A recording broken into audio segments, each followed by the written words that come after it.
We are here today primarily to discuss the nomination of Andrew Wheeler to serve as Deputy Administrator of the Environmental Protection Agency. But before I turn to Andrew Wheeler, I want to spend a few minutes talking about our current EPA Administrator. Recent reports of EPA Administrator Scott Pruitt's ethical shortcomings and lavish spending on the American taxpayers' dime are breathtaking, but they should come as no surprise. Just over a year ago, Mr. President, I stood in this very same spot where I stand today to discuss Mr. Pruitt's nomination. Last February, I said that never before had I been forced to consider a candidate to lead the EPA who had been so focused throughout his career on crippling the very agency he sought to lead, or so hostile to the basic protections that keep Americans and our environment safe. At the same time, I warned our colleagues that Scott Pruitt, based on his record as Attorney General of Oklahoma, had an unacceptably casual approach to meeting obligations as a public servant. Unfortunately, with respect to many of my colleagues, that warning fell on deaf ears. In the 15 months since he was confirmed, narrowly confirmed, Mr. Pruitt has proven to be an even worse leader than I imagined on a policy front, but also with regards to one ethical failing after another, as well as his disregard for the American taxpayers. The presiding officer and I have spent large portions of our life serving our country in uniform. He is a Marine, he is a Naval Flight Officer. I was a midshipman for 4 years before being commissioned, served 5 years in a hot war in Southeast Asia, another 18 years to the end of the Cold War as a P-3 aircraft mission commander. From the age of 11, I was trained to be a leader. My guess is my colleague was too. Boy Scout, Civil Air Patrol Cadet, Navy ROTC midshipman, 5 years on active duty, another 18 years as Reserve Flight Officer. If I don't know something about leadership, it's my fault. I've had great mentors, great role models, trained as a leader since the age of 11. I want to mention this about leadership. Leaders are humble, not haughty. Leaders are servants. Our job is to serve, not be served. We lead by our example. Leaders stay out of step when everybody else is marching to the wrong tune. Leaders put the best team around them that they can find. When a team does well, the leader gives credit to the team. The team falls short, the leader takes the blame. Leaders are aspirational. They appeal to our better instincts. They are purveyors of hope. Leaders build bridges, not walls. Leaders focus on doing what is right, not what is easy, not what is expedient, what is right. Leaders treat other people the way they want to be treated. They actually embody the golden rule.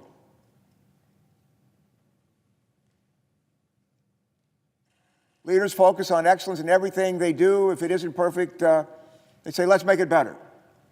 Let's work with other people to make it better. And when leaders know they're right, they're convinced they're right, and other people realize they're right, leaders don't give up. I stand before you today. I knew 13, 14 months ago what kind of steward Scott Pruitt would be with respect to protecting our air, our water, our public health. I had no idea what kind of leader he would be, prove to be, with respect to ethical behavior or misbehavior. What a shame. What a shame. Over the last 2 weeks, Mr. President, we've been barely able to go a day without learning new and increasingly troubling information about the administrator's failures to conduct himself in a way a public servant working on behalf how the American people should behave. His poor financial judgment and serious ethical lapses make it clear that he is unfit for office, and that, setting aside his lack of stewardship on environmental issues, he should never have been confirmed in the first place. Administrator Pruitt's conduct is emblematic of an extraordinarily and ethically tone-deaf administration. There's some good people in this administration, a number of them. Our presiding officer knows them, I know them. Unfortunately, one of them is not running the Environmental Protection Agency, where lavish trips, extravagant office furniture, personal favors are the norm, not the exception. President Trump said he was going to drain the swamp. Scott Pruitt is the definition of what I heard one person call recently a swamp creature, with his close ties to polluters, misuse of taxpayer money, and corrupt dealings. Should the Senate confirm Andrew Wheeler, we will be setting him on a course to address not just these recent allegations, but these occurrences, these terrible examples. As of today, Administrator Pruitt faces growing bipartisan calls for his firing, a resignation amid nearly 25 separate ethics and improper expenditure allegations. 25, and growing. This is 2 weeks of turmoil. This is the Cliff Notes version. There's more. And it's not anything to be proud of, it's a lot to be ashamed of. Excessive raises for political appointees who came here from Oklahoma with him. Unprecedented security requirements are just a few of his growing collection of scandals that make headlines almost every day in recent weeks. Since his confirmation, Administrator Pruitt has developed a taste for the finer things in life, particularly when the American taxpayer is picking up the tab. Mr. Pruitt has been broadly criticized for his lavish spending of taxpayer dollars in various flights in his first year as EPA administrator, including international trips, first-class flights, weekend trips home to Oklahoma, and chartered military jets. Mr. Pruitt somehow managed to spend over $1,600 on a flight from Washington, D.C. to New York City last year. Mr. President, it takes a real effort to find a seat that expensive.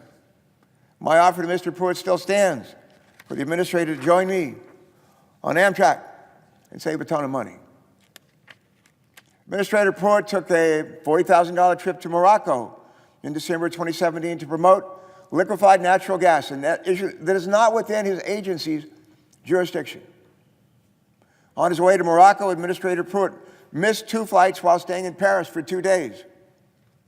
Reports also indicate that Administrator Pruitt spent $120,000 on a trip to Italy last June, including $30,000 in security-related expenses, $53,000 in travel vouchers, and a $36,000 charter flight from Cincinnati to New York City to catch his international flight. A $36,000 charter flight from Cincinnati to New York City? Really? Mr. Pruitt has spent more than $105,000 on first-class flights during his first year alone in office. When confronted with the exorbitant price tag of his first-class travel, the agency said Mr. Pruitt's first-class travel was necessary, listen to this, because of the high number of security threats he had received. If that were truthful, we should all be concerned. There's a lot of reason to believe that it is not truthful. He apparently did not consider a first-class upgrade to be vital to his safety while flying on his own dime. Since Administrator Pruitt flew coach on personal trips back home to Oklahoma, Administrator Pruitt is also facing scrutiny for assembling a team of 20 security agents deployed in 19 vehicles. 20 security agents deployed in 19 vehicles who provide an unprecedented 24/7 level of protection. Administrator Pruitt's unprecedented domestic and international travel has led to rapidly escalating costs, with his around-the-clock security detail racking up so much overtime, get this, that many hit their annual salary caps of $160,000. CNN has reported that the demands of providing the administrator with the 24/7 security coverage he desired meant taking some investigators away from field work. The New York Times reported that Administrator Pruitt asked his security team to use his vehicle's emergency lights and sirens to speed through traffic en route to a French restaurant right here in Washington, D.C., to celebrate the president's withdrawing from the Paris Climate Agreement. And when the security agent advised Mr. Pruitt that sirens were only to be used in emergency, the agent was reassigned less than 2 weeks later. The Washington Post reported that Administrator Pruitt also sought a $100,000 a month private jet membership, a bulletproof SUV with run-flat tires, and $70,000 for office furniture, including a bulletproof desk. Mr. President, I'm not sure where Administrator Pruitt thinks he works, but his security detail has cost the American taxpayers nearly $3 million during his tenure. $3 million. Roughly 3 times that of his predecessor, Gene McCarthy. Related to Administrator Pruitt's apparent privacy concerns, he felt the need for taxpayers to pay for him to install a private, soundproof, $40,000 phone booth in his office at EPA headquarters. A $43,000 phone booth in his office. He added $6,000 biometric locks to the booth. Paid $3,000 to have his office swept for bugs, and described his soundproof booth as a sensitive, compartmented informational facility. No other EPA administrator in history felt the need for such a booth. I'm not aware of any cabinet secretary who's felt that kind of need. Earlier this week, Administrator Pruitt removed a career staffer who approved an internal report that undermined Mr. Pruitt's claims that he needed to fly first class, a 24/7 security detail, a bulletproof desk, and other unprecedented security protection. The career staffer who questioned those expenditures, who approved an internal report discussing them, was removed. Reports have also surfaced that Administrator Pruitt bypassed the White House to hire ex-lobbyists and sidestep President Trump's promise to drain the swamp and require appointees to sign an ethics pledge. Utilizing an obscure provision in the Safe Drinking Water Act intended to let the agency quickly hire senior management and scientific personnel, Mr. Pruitt instead used this authority to skirt the ethics pledge and increase the number of ex-lobbyists who could work on issues of importance to the previous clients with impunity. It goes on. Mr. Pruitt used this same authority to again bypass the White House and grant significant raises to favored staff. After the White House refused to boost the pay of those favored staff, Administrator Pruitt reappointed both staff members under the Safe Drinking Water Act authority, allowing him to set salary levels himself. 30-year-old senior counsel who worked for Pruitt in Oklahoma was given a raise of approximately $56,000 a year. $56,000 a year. Mr. President, that raise is just $1,000 short of the annual median household income for our country. For our country. Mr. Pruitt's 26-year-old director of scheduling and events got a pay bump too, almost $30,000. On his interview with Fox News last week, Mr. Pruitt denied knowledge of the raises, but recently reported emails among EPA staff indicated that Mr. Pruitt was aware and personally involved with at least one of those raises. Mr. President, perhaps most troubling among the litany of questionable financial expenditures and ethical lapse Mr. Pruitt has exhibited during his time as administrator are his recent reports that he demoted, reassigned, or pushed out staff to try to curtail his spending or question his ethical misbehavior.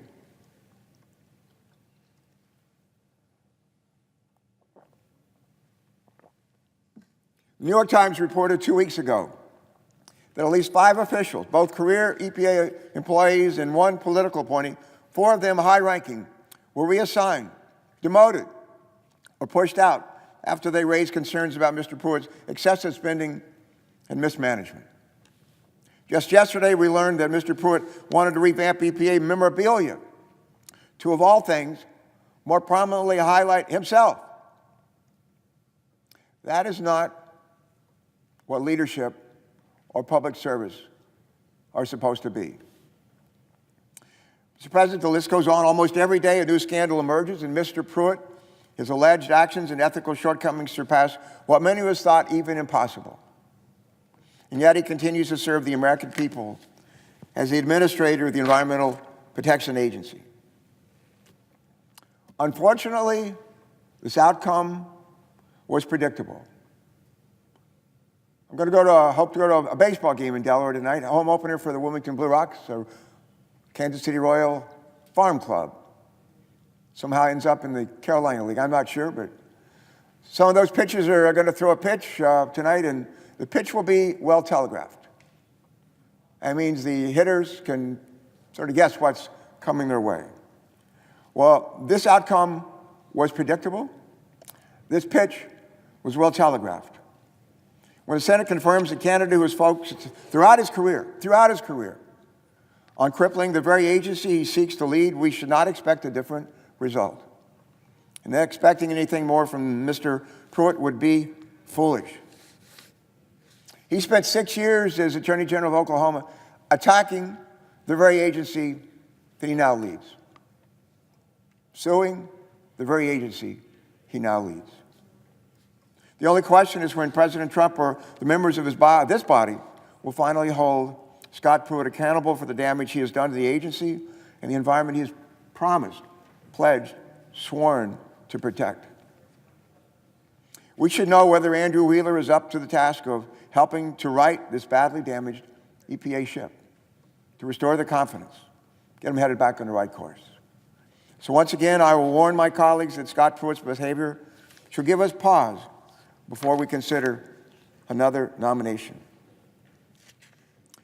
Some of our colleagues on the other side of the aisle may suggest that I'm grandstanding or that this is some effort to score political points. Let me just say, this is serious stuff. This is serious stuff, not just to Democrats, not just to Republicans or independents, not that it's just to people in government, but the people who pay for that government, the taxpayers of this country. Now, today we're considering the nominee to serve as the Deputy Administrator of the Environmental Protection Agency, Andrew Wheeler. The Deputy Administrator is second in command at the agency. The role of the Deputy Administrator is to assist the administrator, in this case, Scott Pruitt, and oversee the day-to-day operation that help to keep the agency running, to protect our air, to protect our water, to protect our public health. Well, Scott Pruitt has been making headlines for the EPA as of late, but for all the wrong reasons. From his first-class flights to his ethically questioned dealings with industry, Scott Pruitt has clearly been doing what he wants to do at EPA with little regard to the rules or to the American people. Even if Mr. Wheeler disagrees with the decisions being made by EPA's current leadership, which is something we should find out, it seems as though Scott Pruitt simply silences or isolates or reassigns any dissenters. It is important to know how Andrew Wheeler views the chaos that has engulfed EPA in the last year, most of which is of Scott Pruitt's own making. After all, the things we've learned about the EPA over the last 2 weeks give us a different outlook than when Leader McConnell filed cloture on Andrew Wheeler's nomination just before the Easter recess. And it certainly gives a much different perspective than we had when Andrew Wheeler sat before the Environment and Public Works Committee last year. It's especially important to learn how Mr. Wheeler would address Scott Pruitt's ethical lapses, because it is becoming clear that my Republican colleagues, sadly, have little interest in addressing them.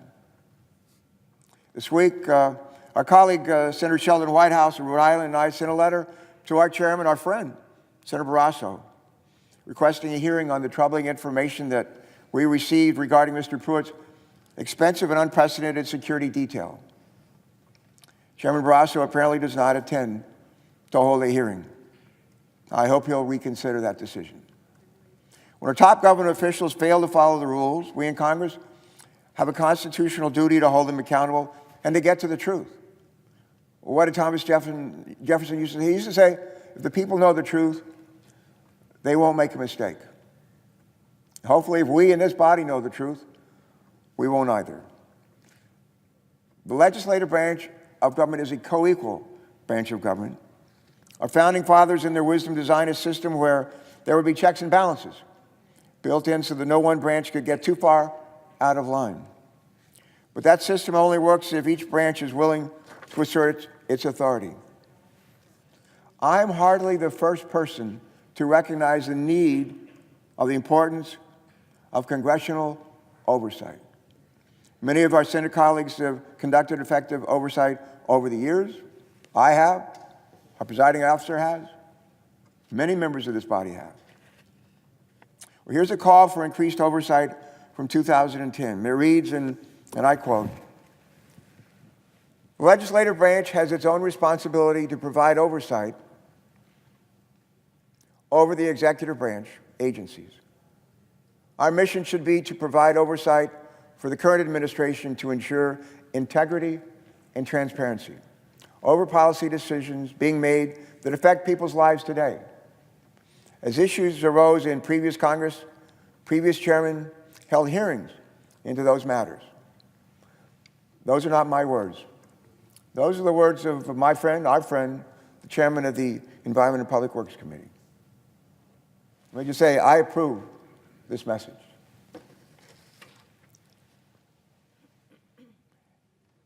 Here's a call for increased oversight from, I think, from June. No, this is April. This is April 2016. It reads, Mr. President, like so much in Washington, D.C., the EPA has grown too big, too arrogant, too irresponsible, and too unaccountable. People in America deserve accountability.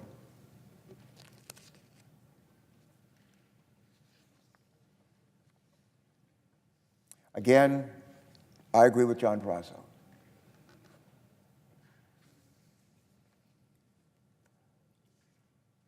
Finally, a quote from September 2015 reads, and I want to quote it. "The agency needs to step back and rethink its priorities. The environmental protection agencies have been out of control for far too long. It's time for Congress and President Obama to hold the EPA accountable for its failures, and it's time to rein in this runaway bureaucracy before it does more damage to our communities, to our economy, and to our country." September 17th, 2015. Mr. President, some things are too important to be held hostage by partisanship.